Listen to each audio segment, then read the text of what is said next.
আমার চলাফেরা ঠিক নাই, কথাবার্তা ঠিক নাই, আমার যে সুরত লেবাসের সাথে সুরতের সাথে আমার কথায় কাজে মিল নেই।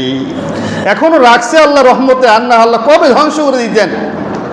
ওই সময় মুসা নবীর আমলে যে যে গুনাহ করত, এই গুনাহটা তার দরজার সামনে লেখা দিত। সে এই গুনার কারণে আজকে সে এই গুনাহটা করছে, দরজার সামনে লেখা থাকতো। ঠিক কিনা বলেন না?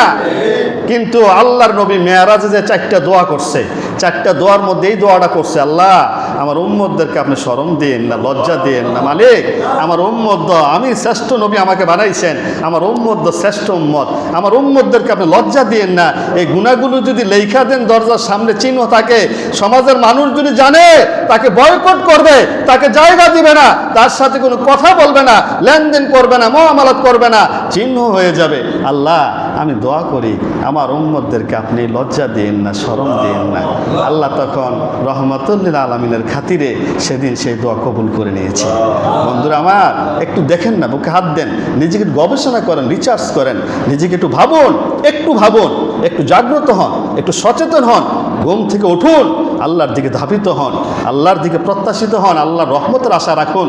আর নিজেকে নিজে চিন্তা করেন যে আমার আজকে পর্যন্ত আমার চরিত্রটা কেমন, আজকে অদ্য পর্যন্ত আমার চরিত্রটা কেমন। এটা আপনি জবাব আপনার পেয়ে যাবেন। পাবো কিনা বলেন না?